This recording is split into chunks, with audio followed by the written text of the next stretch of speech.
сообщество сейчас приковано... Нагорный Карабах снова пришла война. Тревожная ситуация в Нагорном Карабахе остается. Azerbaijan and Armenia. Azerbaijan has As Armenia and Azerbaijan If Azerbaijan and Armenia can't. Gün alev alev başladı. Azerbaycan, Ermenistan... Yanınızdayız diyoruz. Qoşunlarımızın bütün cəbhə boyu əks hücum əməliyyatına başlaması barədə qərar verilir. Azərbaycan Respublikasının bütün ərazisində hərbi vəziyyət elan edilsin.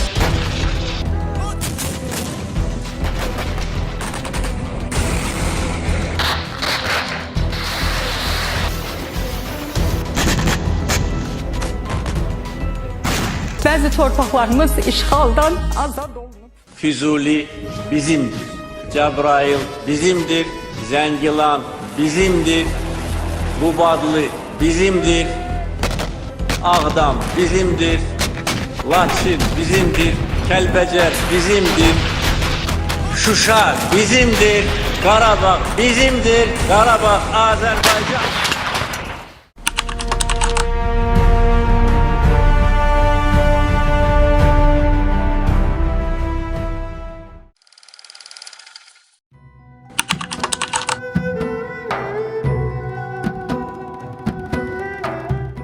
Mən şəhid, həkim, baş leytenant Akın Ənvərlinin atasıyam.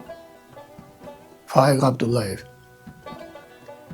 Birinci, sizin şəhidlərimizlə bağlı bu çəkilişlərinizə görə ailəmiz adından təşəkkürümü bildirirəm. Var olun.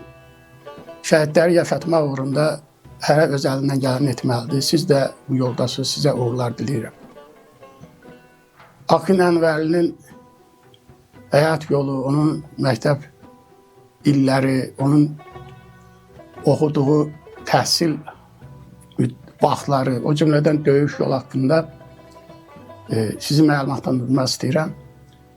Ona görə heç özüm də bilmirəm hardan başlayayım, amma onu deyim ki, Akın elə kiçik yaşlarından vətənə bağlı bir uşaq idi. O ilk vaxtlardan, yəni onun orta məktəbin aşağı siniflərdən oxuduğu dövrlərdən biz bunu hiss eləyirdik, görürdük. Daima o baxdığı, izlədiyi filmlər döyüş ruhunda, vətənpərvərlik ruhunda olan mövzularla bağlı idi. Elə o vaxtlardan bizim evimizdə divarda bütöv Azərbaycanın xəritəsi, Azərbaycanın bayrağı, himni, o cümlədən gerbi vardı. Yəni, Akın bir vətənpərvər ailədə həyata göz açmışdı, böyümüşdü və bu yolda da vaxt gəldi, zaman gəldi, özünü sübut etdi ki, o vətənin qəhrəman oğullarından biridir.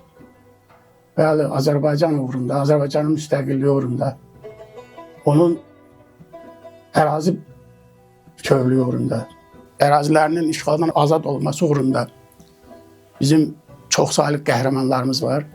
O qəhrəmanlar bizim qəlbimizdə yaşayır və yaşayacaq. Onlardan biri də bizim övladımız Akındır. Onun haqqında danışmaq əlbəttə ki, bizim üçün çətindir, həm də qürurdur. Qürurdur ki, belə bir qəhrəmanı bugün mən sizlərə tanıtmaq istəyirəm.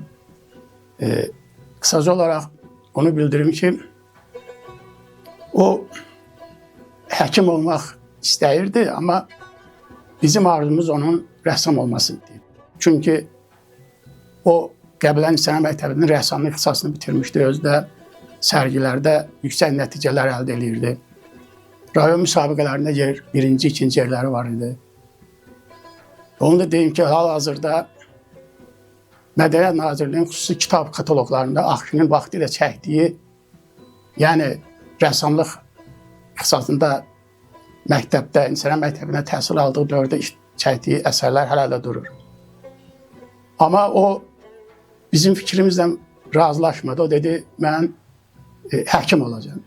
Yəni onun ən böyük arzusu, amalı həkim olmaq idi. Və o hərbi həkim ixtisasını seçdi. Və zaman gəldi, o Azərbaycan Tibb Universitetinin hərbi həkim fakültəsinə imtahan verdi və yüksək nəticələr əldə edərək ora qəbul oldu. Və burada 6 illik təhsilini bitirdi yüksək nailiyyətlərlə. Və zaman gəldi, təyinatla Naxçıvana xüsusi təyinatlı qüvvələrin hərbi həkimi kimi yola düşdü. 2020-ci ilin avqustunda o hərbi fəaliyyətə başladı və aradasa 2 ay müddəti keçdikdən sonra müharibə başladı. Elə Ağşin müharibə başlayandan demək olar ki, müharibənin sonuna qədər o döyüşlərdə iştirak elədi. Bir əlində tip çantası, bir çinində də avtomat. O öz yoldaşları ilə sona qədər irəlilədi və Azərbaycan torpaqlarının işğaldan azad olması uğrunda əlindən gələn hər şey əsirgəmədi. Yüzlərlə əskərimizin, zabitin həyatını xilas etdi. Və o yaralıların bir çoxu hal-hazırda yaşayırlar, bizlə əlaqələri də var.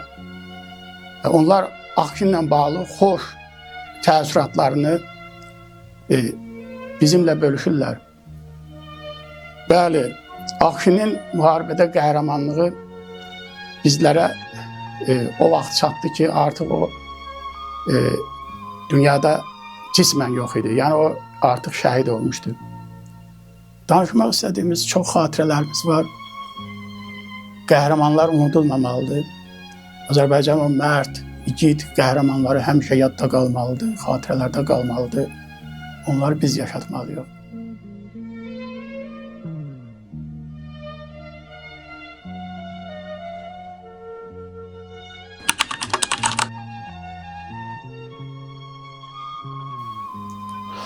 Mən Babayev Feyruz Ağaşirinoğlu, şəhid Babayev Ağaşirin atasıyam. Oğlum Vətən müharibəsinin şəhididir. Vətənə lazım olan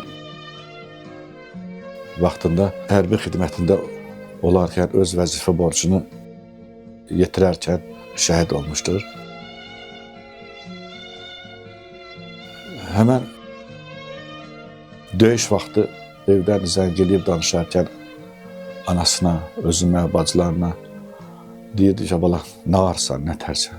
Deyirdi ki, yaxşıyam. Amma telefondan qulağımıza top, tüfəng, raket səslər eşidilirdi. Deyirdi ki, bəs bu səslər nədir? Deyir ki, mən döyüşdə deyiləm, uzaqdan atırlar. Yəni onu döyüşdə olmağını bizə demədilər. Ən qızğın, gərgin döyüşlər gedən yer Xocavənd uğrunda gedən döyüşlərdə olubdu. Onu əskər yoldaşları Sivyazda olubdu. Sivyazda. Qartal 11 kimi tanıyırlardı. İndi də Zərdab rayonundan olan bir dənə Hüseyin qardaşımız var. Könüllü olaraq gedib, həkimdir. İndi hal-hazırda Qəbələdə yaşayır. Bir dənə odur, döyüş yoldaşlarından bizə biraz xatirə söyləyən. 31 nəfər əskərli zabitdir. Bunların 31-indən təxminən 20 nəfərdən çoxsu könüllülər olubdur. Döyüş tapşırığını yerinə yetirərkən 2 dənə postu bunlar, ermənilərin 2 dənə postunu alıb irəli gediblər. 3-cü posta giriblər. Silah-sursat qutarana kimi döyüşüblər. Bu 31 nəfər. Axırda namərdlər mühasirəyə alıblar. Nə qədərsə mühasirədə olandan sonra 31 nəfər, 31-ində şəhid oldu. Rayonunun icra hakimiyyətindən dəfələrlə görüşümüz olubdur. Mən o müəllimə sual verdim ki, cəhd eləmişdi uşağımız şəhid olan yerə getməkdən ötürü. Dedim ki, bəs biz ora getmək istəyirək, Təhməndə ölən başqa şəhid ailələr də var, uşağımız şəhid olan yerə. Dedi, problem deyil, siz gələcək gününüzü deyin, Qəbələdən mən sizə nümayəndə verim. Dedi, harada şəhid olubdur? Sizdə dedim, 31 nəfərdir. 31 nəfər deyən kimi dedi ki, bu 31 nəfərdən bizim məlumatımız var. Bunların komandiri döyüş əməliyyatını tapşırıq verəndə tapşırıq verib deyiblər ki, yəni siz ora gedirsiniz, siz şəhid ola bilərsiniz. Getmək istəyirsiniz, yoxsa getmək istəmirsiniz. Qayıdıb deyiblər ki, yox gedirik biz vətənimiz uğrunda.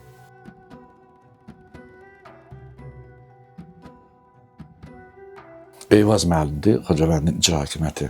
Allah ona kömək olsun. Nəsə, getdik. Hadrut tərəfdən getdik, Xocavəndə girdik. Özün əməkdaşı ilə bir yerdə. Nəsə, gec oldu. Təzdən Xocavənddən uşaqlarımız şəhid olan yerə getməkdən ötürü dedi 50 kilometr daş çınqıllı yoldur. Sonra da üzümüz axşama doğrudur. Həm də dedi, üzrə hesab eləyəndə ora minalandı. Minalanıbdır. Yəni, ora təmizlənənə kimi biz özümüz də deyil, ora gedə bilmirik. Şəhərin girəcəyində, Xocavənd rayonun girəcəyində şəhid olublar. Hündür, yüksəklik təpədir. Bu video var bizdə. Həzədən o alçaqlar, yaralıları pistoletlə, əlavə silahla yaralılar atan yeri var. Cənab Prezidentimizin sərəncamı ilə şəhid Ağaşlı Babayevə, mənim övladıma, Xocavəndin azad olunmasına görə vətən uğrunda bir də bayraq ordenilə tərtib olunmuşdur. Küçənin girişində, şəhidimizin evinə gələn küçənin girişində şəhidimizin ili çıxmamış, şəhidimiz haqqında bulaq tikdilər. Ora bir 12 sotuq ərazidə meyvə bağı salınıb. Məhəllə cəmaatı, ağsaqqallarımız, cavanlarımız şəhidimizə verdiyi dəyəri hələ deyirlər ki, biz heç nə eləyə bilmədik. Deyirəm ki, sağ olun, o boyda bulaq salmışsınız, o boyda 80-ə yaxın meyvə ağacı var, 100-ə yaxın gül tinləri var. Yəni, özləri suluyurlar, özləri baxırlar. Allah kömək olsun şəhidimizə dəyər verən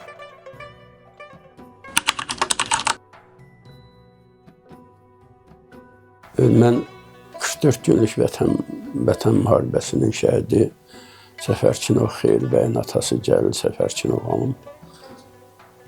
Evladım 44 günlük vətən müharibəsini könüllər sırasına qoşulan balalardan biri olub və bir aya yaxın müddətdə vətənimizi yad ellərdən, yad elli işğaldan qurtarmaq yolunda müharibə iştirakçısı olub. 21 sentyabrda könüllülər sırasında qatılıb, 22 oktyabrda Suqovuşan istiqamətdə gedən döyüşlərdə şəhidliyə yüksəlib, 24 oktyabrda Nəşi doğulduğu kənddə torpağa tapşırılıb. Fədakar, vətənpərvər bir oğul idi, gözümün ağı qarası idi, həm də kameraman idi, el toylarını çəkiliş aparardı. Mən harada indi bir kameraçı görən kimi evladım yadıma düşür. O hissi daşımaq olduqca ağır bir hissdir. Amma haradasa bir kameraçı görəndə o dəm evladımın yadıma düşməsi, onsuz da o həmişə yadımızdadır. Bir daha yada düşməsi bizə çox ağır olsa da, amma bir qürur verici halda keçiririk. Söz yox ki, vətən yeri gələndə vətən yolunda mübarizə aparmaq, vətəni yad ellərdən qorumaq hər bir vətənin övladının borcusudur. Bu yolda bizim övladımız da, Xeyir bəyimiz də vətən yolunda qanını, canını vətəndən əsirgəmədi.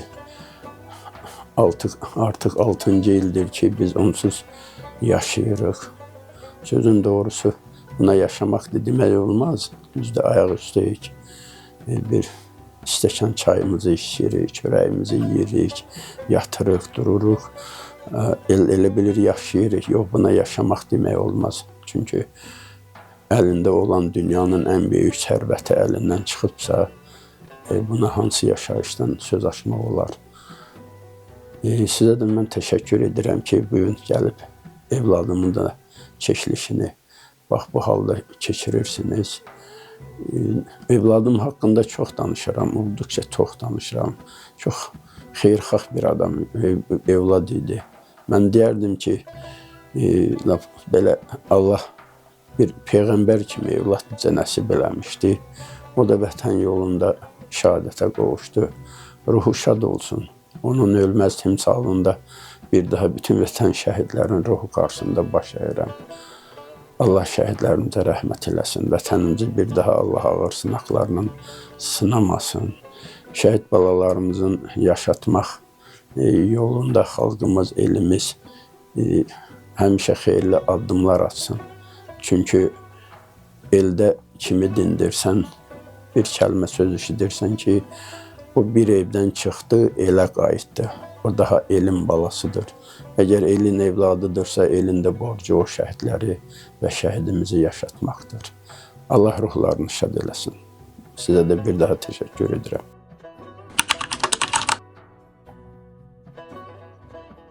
Mən Qəbələ rayon şəhidi Elməddin Mustafayevin anasıyam.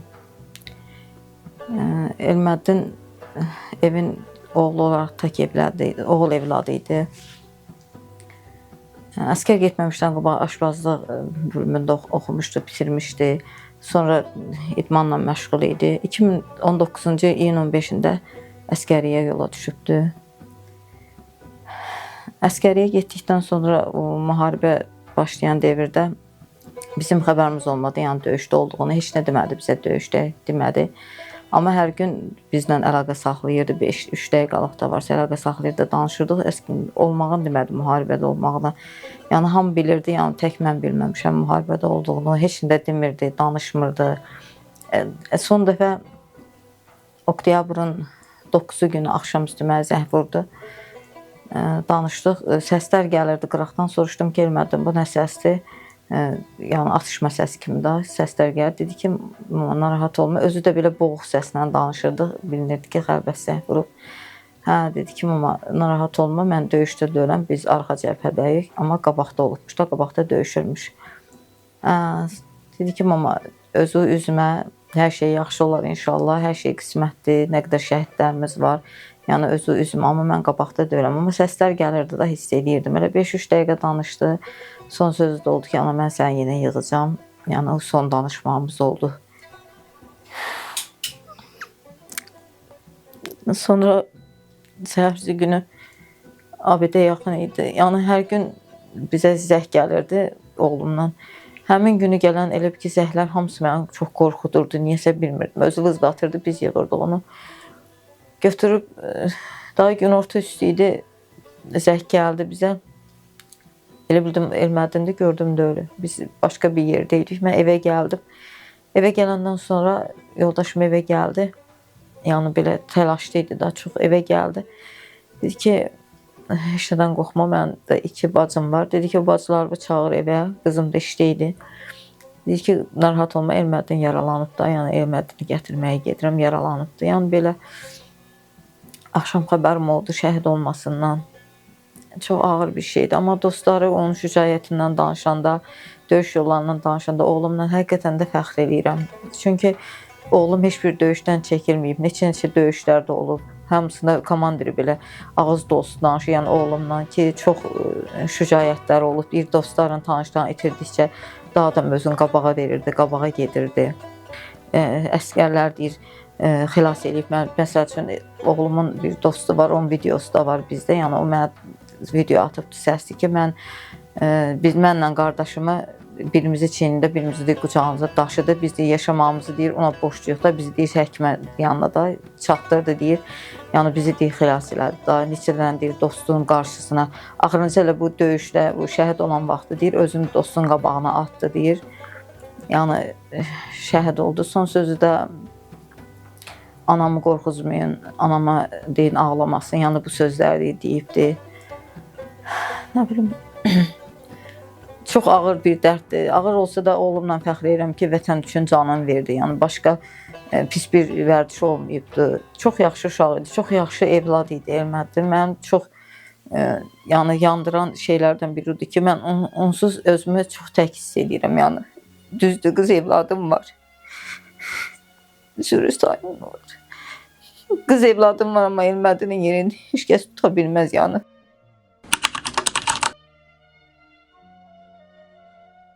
Mən Qurbanova Hüsniyə Qurbanov İsmail Yaşaroğlu'nun anasıyam. Qəbələnin ilk şəhididir, 44 günlük müharibənin ilk şəhididir mənim balam. İsmail çox mərd, igid baladır.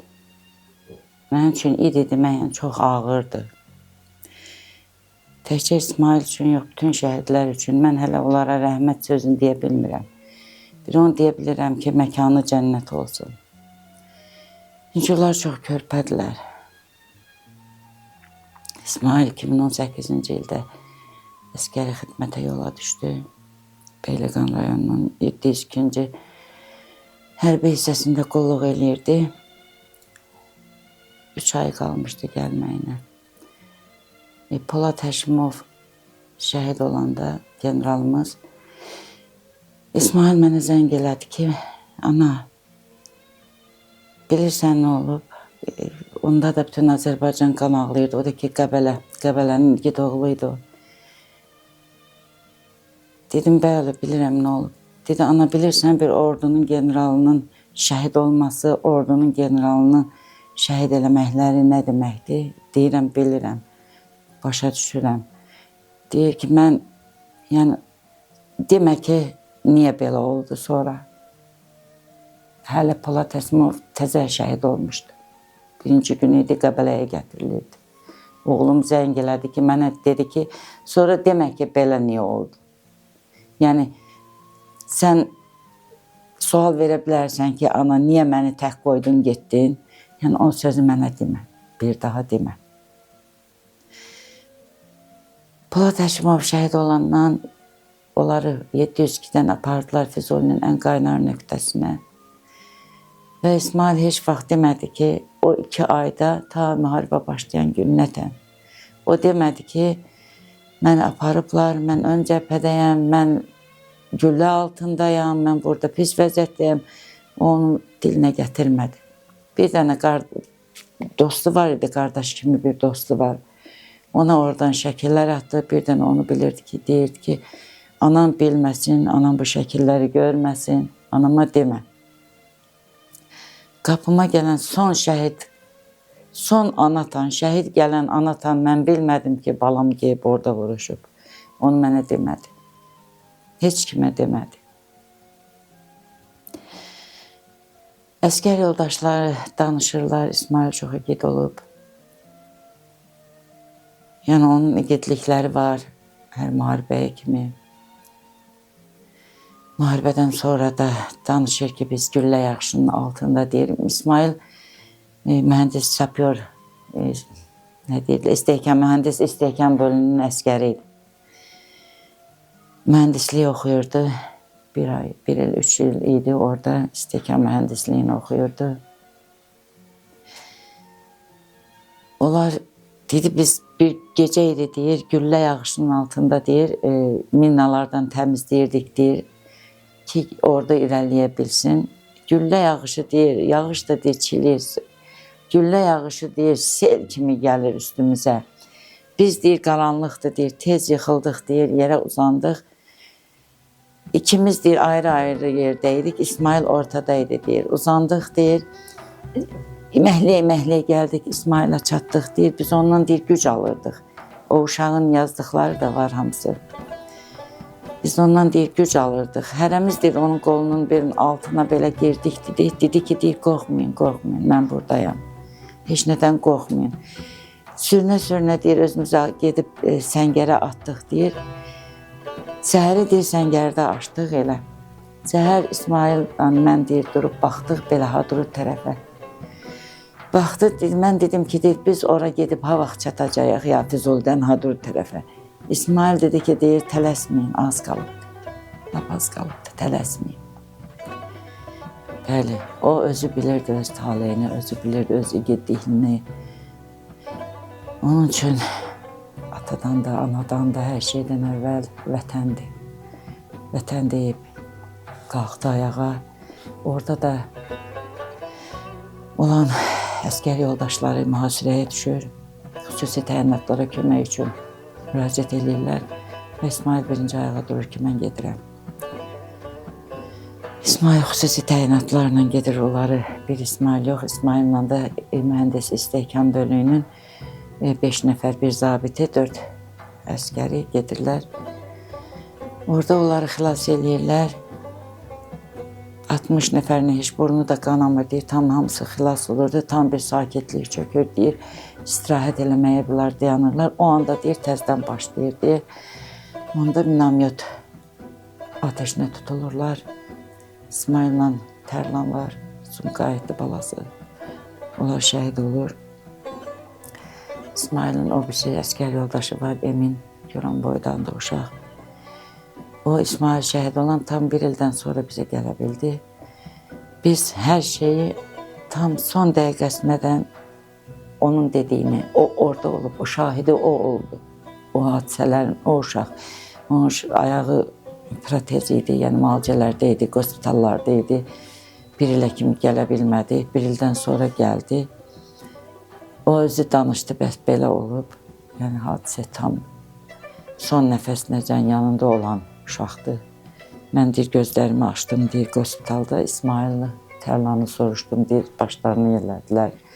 Onda deyir, bir də özümdən getdim. İsmail çox dostevər, dost canlı. Mülküdə olanda da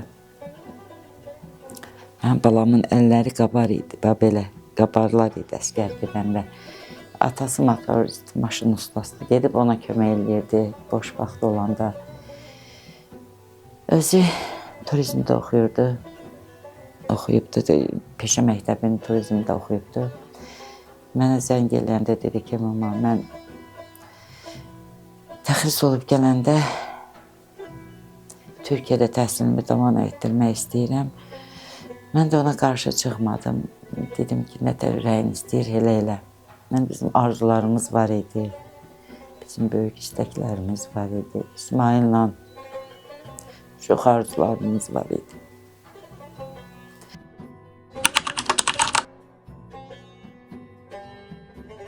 Mən Səmədov Mirazım, Anadolu 1958-ci təvəllüd. Şəhid Xəyyam Səmədovun atasıyam. Xəyyam Səmədov bildiyi kimi antiterror şəhidi olubdur. Deməli, 19 il Azərbaycan ordusunda xidmət edib, vicdanla xidmət edib, tanınmış bir zabit olub. Baş zabit rütbəsi, yəni mayor rütbəsinə qədər yüksəlib. Taleyin qisməti sonuncu müharibənin necə dedilər, o erməni düşmənlərinin bayraq qalmaz, yarım saat qalmış balam şəhid olubdur. Allah bütün şəhidlərimizə rəhmət eləsin. Müxtəlif döyüş yollar keçibdir. Deməli, ilk dəfə 2008-ci il məktəb, ali məktəb qutarandan sonra Beyləqan rayonunda İnsali Hərbi hissəsində xidmətə başlayıb. Sonra Azərbaycanın müxtəlif rayonlarında, Tovuzda, Daşkəsəndə, Pirpüşgüldə və axırıncı qulluq yeri isə Laçın rayon ərazisi olubdur. 2023-cü ildə Azərbaycan ordusunun apardığı lokal xarakterli antiterror əməliyyat zamanı Ağdərə rayonunun Vəng kəndi ətrafında şəhadətə qovuşubdur. Şəhadətə qovuşduğundan yarım saat sonra isə ermənilər av bayraq qaldırıblar. Yəni, düzdür, balama qismət oldu Zəfər bayramı. Amma Qarabağda, Xan kəndində bayrağın ucalması görə bilmədim. Çox təəssüflər olsun. Bütün hallarda necələri öz arzusuna çatdırdı. O birinci ali məktəbə sənət verəndə dedim, ata, nə üçün bu hərbi sənət seçirsən? Dedi, ata, o ermənilərin axınıma özüm çıxacam. Əhtinə dediyi söz əməllədi. Amma necələri, nəticəsini deyərəm ki, görə bilmədi. Yəni, öz arzusuna çatdı, erməniləri, mürdar erməniləri Azərbaycan turbalarından qovdu, çıxartdı və onların havadarlarını, sülməramlar da antiterror əməliyyatından sonra özləri əriyib getdilər. Yəni, belə bir döyüş yolu keçibdi olan. Yoldaşları tərəfindən həmişə də seçilib, sevilib, hörmət saxlanılıb. Onun o avtomobil nəqliyyatı rəisi, onun indiki mən baxıram sosial şəbəkələrdə. Bu şəklini görəndə o bizim bir mənəvi atamız idi. Komutan yox, mənəvi atamız idi. Yəni həmişə əsgərlərə qarşı da çox belə rəhimli ata qayğısına yanaşırdı hər kəsə. Öz əsgərlərinə indi rəsmiyyətçilik yox, səmimiyyətlə danışırdı. Həmişə övlad deyərdim. Məsələn, müraciət edəndə öz əsgərlərimə övlad deyərdim. Belə bir zabit olubdu. Bax, büyük ki, bu torpaqlarımızın azad olması uğrunda bizim deməli, Qarabağ, ikinci Qarabağ müharibəsi, 44 müharibədə 2783 şəhid verdik. Sonraki 22-ci ildə aparılmış antiterror deməli, qısa əməliyyatda 82 nəfər əsgərimiz şəhid oldu. Əslində zabit əsgərimiz şəhid oldu. Bir də yekun nöqtə deyək də, əməliyyatıdır, hansı antiterror əməliyyatında da bizim deməli, 188 nəfər balamız şəhadətə qovuşdu. Zabitdir, əsgərli. Yəni, mənim balalarımız bir müasir dövrdə bizim gənclik azad bir Azərbaycan yaşayır, müstəqil Azərbaycan yaşayır. Yəni, mən də arzulayım ki, daimi olsun. Amma bunun üçün də bizim uşaqlar da deyir ki, keçmiş bir söz var deyil, deyir ki, müharibə istəmirik, amma müharibə hazır olmalıyıq. Həmişə vətənpərvər ruhunda böyüsünlər. Bu sayədə müəllimlərimizin üzərinə böyük iş düşür. Yəni, müəllimlərimiz təbliğ eləməlidir, vətənpərvərliyi. Sonra, bax, bu şəhidlərin plakatları reklam olunmalıdır. Qoy, xalq öz qəhrəmanını tanısın, kənd cəmaatı öz qəhrəmanını tanısın. Yəni, bunlar böyük agitasiyadır. Bunlar, yəni ki, tanınması üçün böyük əsas verən amillərdir. Şəhid haqqında, məsəl üçün, orada bu kimin şəkildir, bu məsəl üçün Xəyyam Səmədin şəkildir, bu kimin də Akşin Ənvərlinin şəkildir. Bu hərəsi haqqında qısa məlumat verəndə uşaqda da istər-istəməz bir, necə deyirlər, bir əhval-rüyyə yaranır, bir arzu yaranır ki, kaş mən də həkim olaydım, kaş mən də zabit olaydım. Və bəlkə də elə o zabitliyə qarşı onlarda bir simpatiya yaranır ki, mən də hərbiçi olacağım, misal üçün. Və yaxud mən də həkim olacağım, hərbi həkim kimi. Yəni, mən də gənclərimizə, gənc nəslimizə vətənpərvərlik ruhunda böyüməyi, vətəni sevməyi Xəyyamlar kimi, Akşinlər kimi, Ağa Şirinkilər kimi, çox-çox minlərlə bizim balalarımız hansı ki, vətən yolunda canlarını keçir. Onlar kimi vətənpərvərlik ruhunda böyümələrini arzulayıram.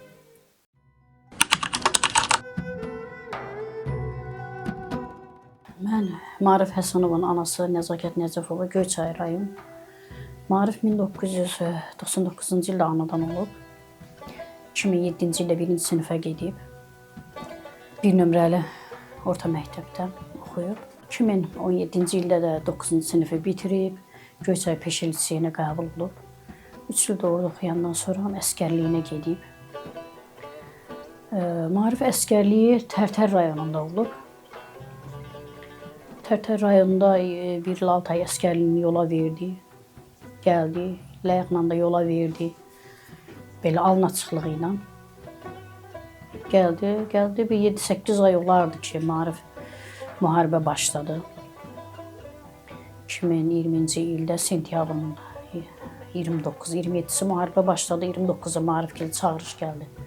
Döyüşə getdi Maarif. Döyüşə gedəndə Tərtər rayonuna getdi, yəni ora düşdü təsadüflə. Oradan da Ağdərə döyüşlərinə qatıldı. Elə bil, oktyabr ayın 13-nə qədər döyüşlərdə oldu. Oktyabrın 13-cü günü Ağdərə istiqamətində döyüşdə şəhid oldu. Maarif qəhrəman bir oğul idi. Maarif səbirli uşaq idi. Danışıb deyil, gülən uşaq idi. Burada da elə idi, evdə də elə idi. Yəni, hər əməlindən qəhrəmanlığı bilinirdi. Valideynlərinə bağlı, ailəsinə bağlı oğlu idi. Müharibə çox şəhidlərimizi, çox oğullarımızı aldı. Allah bir daha Azərbaycana müharibə nəsib eləməsin, millətimiz, xalqımız müharibə görməsin. Evladlarımız, gələn nəsil sakit, firavan yaşasın və yetişmiş nəsil, gələn nəsillər bu oğlanların qaytardığı, qanları bahasına qaytardığı bu torpaqların qədrini bilsinlər. dəyərini bilsinlər. Çünki o torpaqdan ötəri çox qanlar tökülüb, çox oğullar fəda olub, canlar qoyub. Mənim Maarifin dayısı da 1992-ci ildə şəhid olub, Ağdam istiqamətində. Yəni biz acını o vaxtdan yaşamışıq, 92-ci ildə yaşamışıq. Gəldi, deyir ki, doğul dayısını oxşayar. Maarif də 2020-ci ildə şəhid oldu, döyüşlərə qatılaraq. Maarifdən ancaq döyüş zamanı onun qəhrəmanlığından, döyüşkənliyindən, heç bir şeydə geri çəkilməməyindən, fədakarlığından gələn qəhrəman komandirləri zadı çox danışdılar. Necə döyüşməyindən, necə fədakarlıq olmağından, hər addımda irəli atılmağından. Allah cəm şəhidlərimizə rəhmət eləsin. Məkanları cənnət olsun. Allah heç bir ataya, anaya, evlad acısı yaşatmasın. Ağırdır, üstündən 5 il keçməsinə baxmayaraq. Bu acı hələ də yenidir. Əslində getdikcə artır ki, yəni gözlədikcə, gəlmədikcə həsrəti, ağırlığı çox əziyyət verir. Allah heç bir valideyni peşman eləməsin. Amma mən acı çəksəm də, çətinlik çəksəm də, yəni dözülməz bir həyatı yaşasaq da, maarifsiz bir həyat yaşasaq da, mən Maariflə qürur duyuram, fəxr edirəm ki, Maarif kimi evladım olub, Maarif kimi oğlum var. Elə bir qəhrəman oğlun anasıyam. Allah cəm şəhidlərimizə rəhmət eləsin. Məkanları cənnət olsun. Allah ruhlarını şahid eləsin.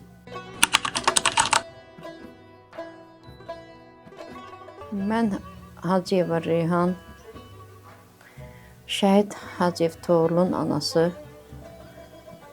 Toğrulu 1991-ci ildə anadan olmuşdu. Çox səmimi, çox mehriban bir evlad idi.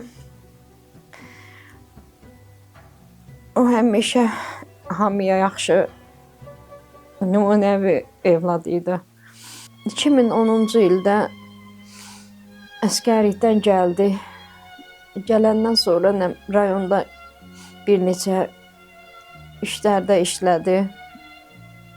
Evləndi, 2 evladı var idi. Ləman, Tunar. Müharibə başlayanda dedi, ana bəs elə evdə oturmuşduq, bacımın oğlu müharibəyə çağırmışlar. Dedi, xala gilə gedək. Dedim, yox. Elə biraz keçdi, bunlar getdilər qardaşı ilə. Biraz keçdi, bir də xəbər gəldi ki, bəs Toğrula Paviska gəlib müharibəyə çağırırlar. Çox yalvardım ki, getmək ki, balam var. Dedi, yox mama, mən getməyim. O getməsin, bəs kim getsin? Getdi. Yaxşı döyüşlərdə iştirak elədi. Arada zəng eləyirdi, uşaqlardan xəbər bilirdi. Bir dəfə zəng elədi, ağladım. Dedi ki, mama ağlama. Yaxşıyam, hər gün zəng eləmirəm. Axırı arada zəng eləyirəm. Mən ağladım, Ləman ağladı, qızı. Ona görə küstü məndən, zəng eləmədi. Qardaşına dedi ki, bəs anam, mama çox ağlayır, ona görə zəng eləmirəm. Elə ondan 3 gün sonra səhər saat 9-da zəng eləyib yoldaşı ilə danışmışdı. Saat ardası 11-də döyüşə giriblər. Füzulidə. Orada yaralanıb. Axşam saat 4-də xəbər çıxdı. Qardaşı atasıza getdi, amma bizə demədilər, biz bilmədik. Gəldi xəbər, axşam hardası saat 9-da da bizə xəbər gəldi ki, bəs gəlinin atası dedi ki, bəs niyə bilmirsiniz da, hamı gəlib yığışıb, yol, yurt, har yer adamdır, bizim xəbərimiz yoxdur, bəs gəlinlə mən bilməmişəm, Toğrulu yaralanıb bu, şəhid olub bu, bilmirəm. Elə oldu ki, çıxdım, gördüm ki, hər yer adamdır da, elə düzdür. Axşamı qaldı, sərsi günü gətirdilər 20-si. 25-26 günü şəhid olmuşdu, 25 günü gətirdilər, torpağa qoydular. Atası da dözmədi. 2 il tamamında o da getdi oğlunun yanına. Çox ailə canlı, çox mehriban.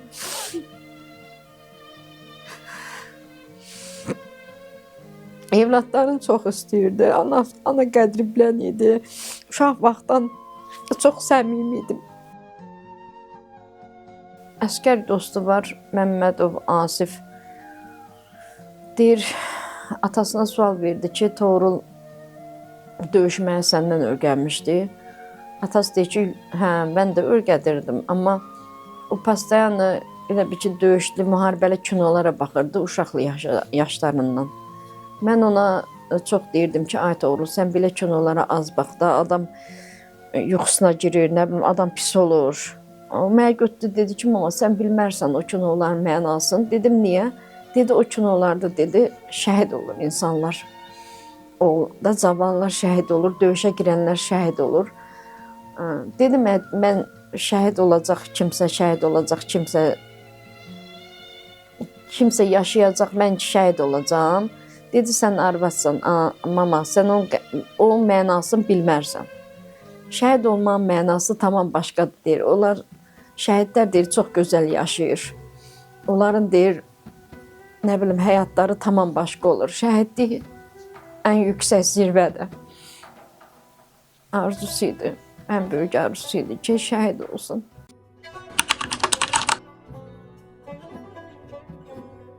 Şirə Əliyev Alman şəhid intiqamının anasıyam. Mənim oğlum qonaqpərvər, mehriban, ailə canlı bir uşaqdır.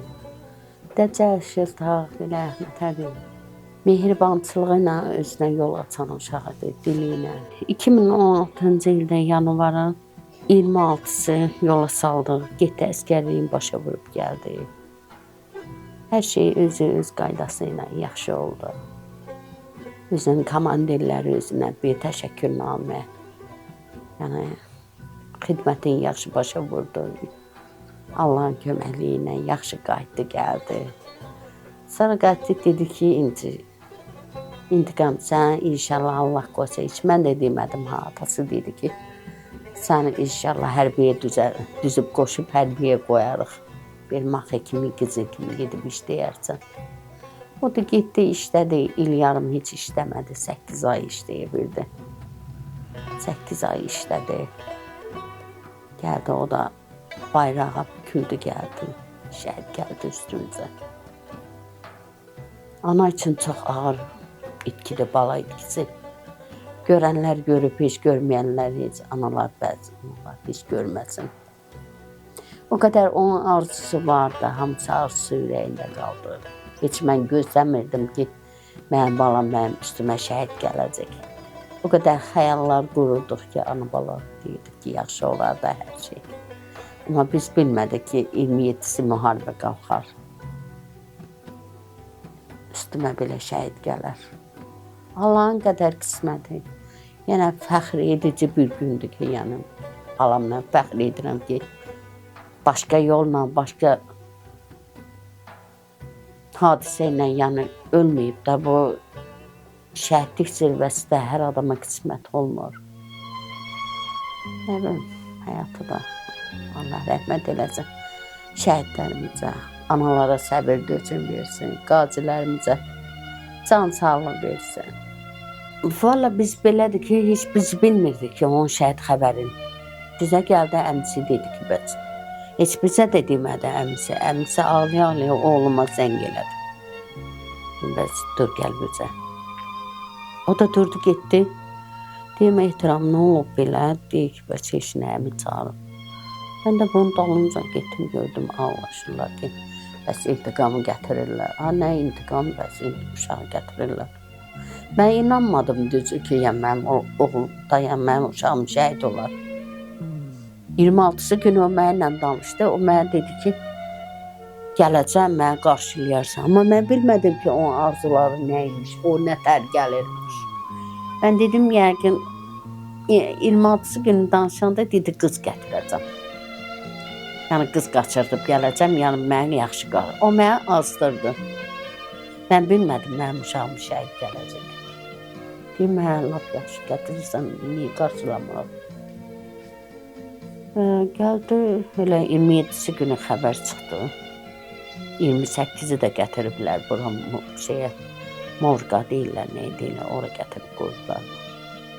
Gəldi 29-cu dəfn kəfnilədilər heç. Qoymadılar bura eyvana çıxmağa. Elə 5 dəqiqə çıxmayla düşübməyi bir oldu. İndiki gənc evladlara deyirəm ki, şəhidlər yaddan çıxmasın. Onlar da belə bizim uşaqlarımız kimi vətənpərvər olsun. İstəyirəm ki, balalarımız heç yaddan çıxmasınlar. O ana üçün yaddan çıxanda bilirsən ki, ana nə çəkir ki, yəni mənim balam yaddan çıxdı. Yox, istəmirəm ki, bizim şəhidlərimiz yaddan çıxdı. Allah şəhidlərimizə rəhmət eləsin, qazilərimizə can sağlıq etsin. Çox çətindir, baxırsan otağına adamın ürəyi parçalanır. Çox dözülməzlərdir.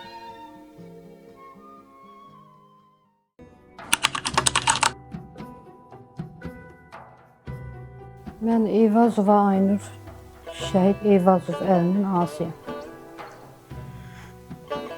Əli 2001-ci ildə Göyçay rayonunda anadan olub.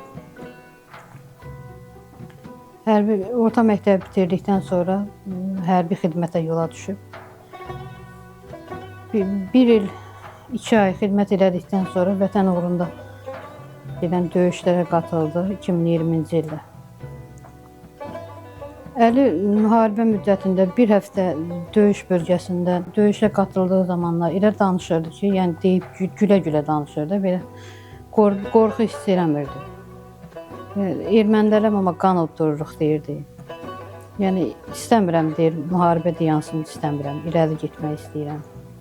İrəlidəki torpaqlarımızı almaq istəyirəm, görmək istəyirəm. Belə yəni qorxu hissi keçirtmədən hər danışanda belə ürəklə gülə-gülə danışırdı. Qəhrəmancasına döyüşdü 17 gün. 17 gün döyüşdə iştirak elədikdən sonra bir həftə sonra bizi aldatdı, atasına zəng elədi, mənə zəng elədi ki, bizi çıxardıblar döyüş bölgəsindən. Öz hərbi hissəmizə qayıtmışıq. Biz də inandıq, inandırdı bizi. Sonra şəhid olma xəbəri gələndə onda bildik ki, bir də Füzuli uğrunda gedən döyüşlərdə müharibə başlayan gündən ta ki şəhid olan günə qədər Füzuli uğrunda gedən döyüşlərdə iştirak edib. 17 gün döyüşdükdən sonra da qəhrəmancasına şəhid oldu. Əli igid uşaq idi, mərd uşaq idi. Yəni onun haqqında keçmiş zamanda danışmaq istəmirəm.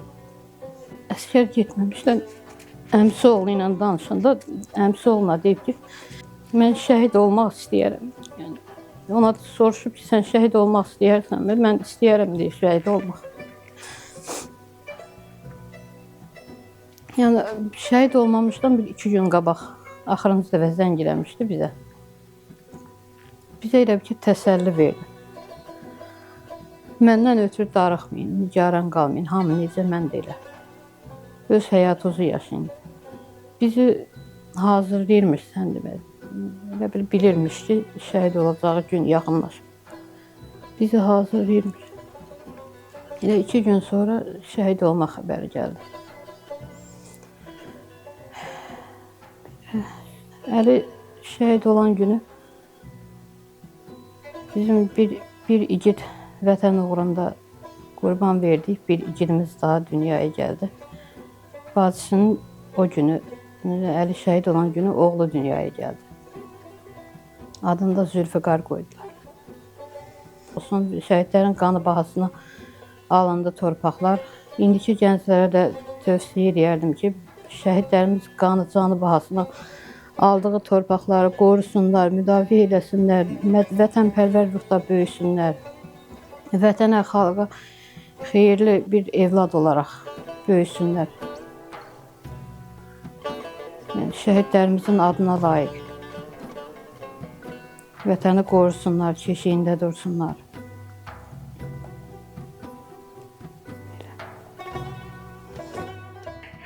Rüstəmov Eldəniz Vilayət oğlu, Şəhid Vilayət Rüstəmovun evladı. Göyçay Şəhid Ailələr Qayğı Cəmiyyətinin sədri.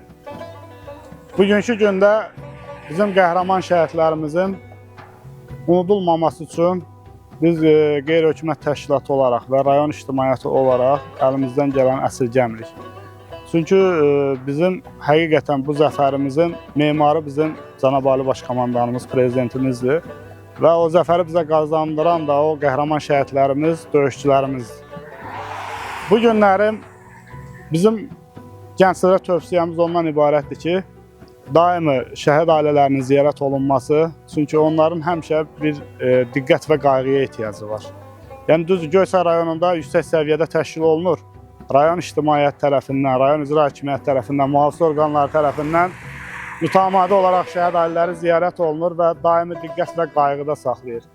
Amma gənclərimizin üzərinə ən böyük yük düşür ki, o missiya davamlı, belə deyək, şəhid ailələrinə göstərilən diqqət və qayğıdır və yaxud bugünkü gündə layihə işlənilir. Gənclərimiz tərəfindən şəhidlərimizi tanıdım layihəsi var və qəhrəmanlarımızın tanıdım layihələrində gənclərin böyük rolu var. Çünki bu qəhrəmanlar bizə tarixi torpağımızı bizlərə qaytardı. Bizim üzərimizə düşən yük və gənclərə olan tövsiyəmiz odur ki, daimi şəhidlərimizin adlarını uca tutmağı və şəhidlərimizin tanınması üçün əllərindən gələnləri əsirgəməsinlər. Bugünkü gündə şəhidlərimizin adına kitablar nəşr olunur və qısa metrajlı filmlər çəkilir. Ailələr tərəfindən bu hisslərə daha çox qapanırlar ki, yəni evladları unudulmasın. Vətən üçün, millət üçün, ərazi bütövlüyü üçün canlarından keçmiş qəhrəmanlarımız daimi yaşasınlar. Bugünkü gündə də demək olar ki, Gənclər Mərkəzində mütəmadi olaraq tədbirlər keçirilir silsilə şəkildə və şəhid ailələri də həmən tədbirlərdə iştirak edirlər. Bu da o deməkdir ki, nə xalqımız, nə millətimiz, nə dövlətimiz heç vaxtı qəhrəman şəhidlərimizi unutmayacaqlar. Bu gün o ailələrin mütəmadi olaraq tədbirlərdə iştirak olunması və o qəhrəman şəhidlərimizin adlarının əbədləşməsi üçün kitabların nəşr olunması və qısa metrajlı filmlərin çəkilməsi demək olar ki, bu şəhid ailələrin bir növ qəlbini oxşayırlar.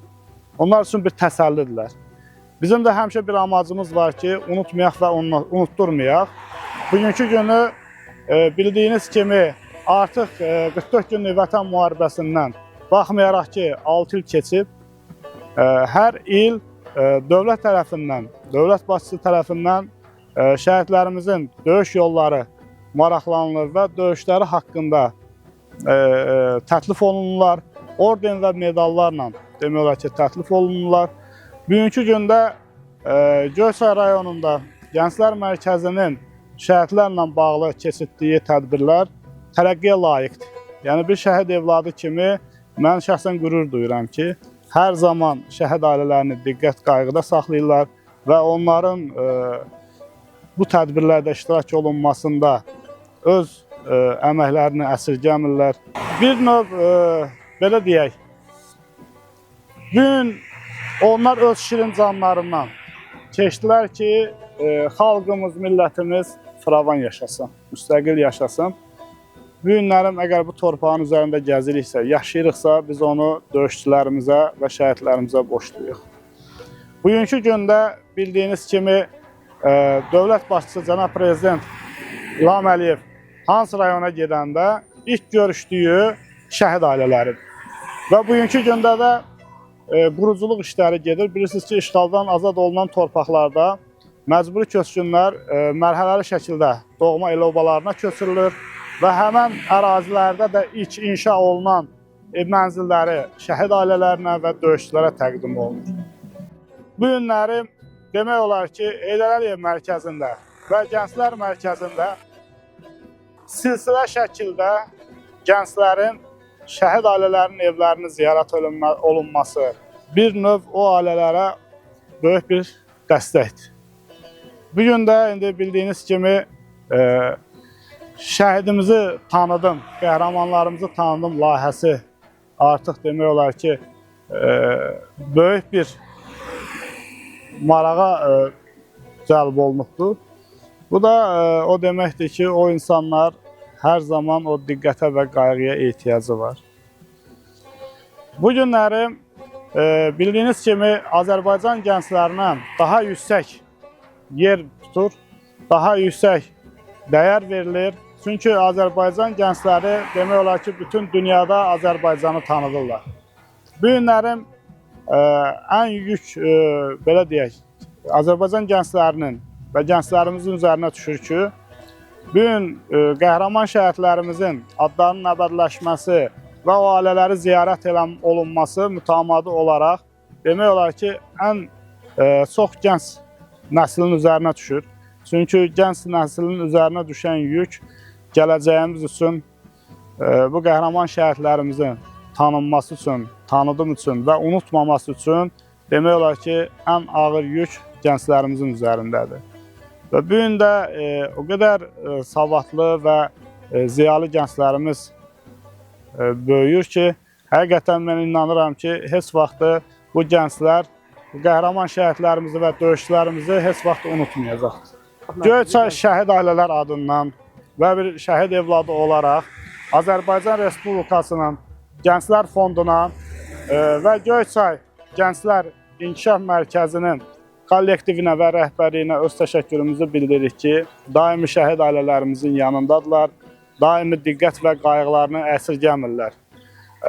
Həqiqətən də bugünkü gündə dövlətimizin, vətəndaşlarımızın və gənclərimizin şəhid ailələrinin, döyüşçülərin və hərbi əlil olanların yanında olması bir daha onlara, mən elə fikirləşirəm ki, fizioterapiyaya ehtiyac yoxdur. Onların ən böyük fizioterapiyası o insanların onlara qarşı olan diqqət və qayğısıdır. Bu da daim olaraq demək olar ki, Azərbaycan Respublikasının Gənclər Fondu tərəfindən diqqət göstərilir və Göyçay Gənclər və İnkişaf İctimai Birliyi tərəfindən də daimi şəhid ailələri ziyarət olunur və diqqət qayğılarını əsirgəmirlər. Bir daha da öz adımdan hər iki fonda öz təşəkkürümü bildirirəm. Çox sağ olun.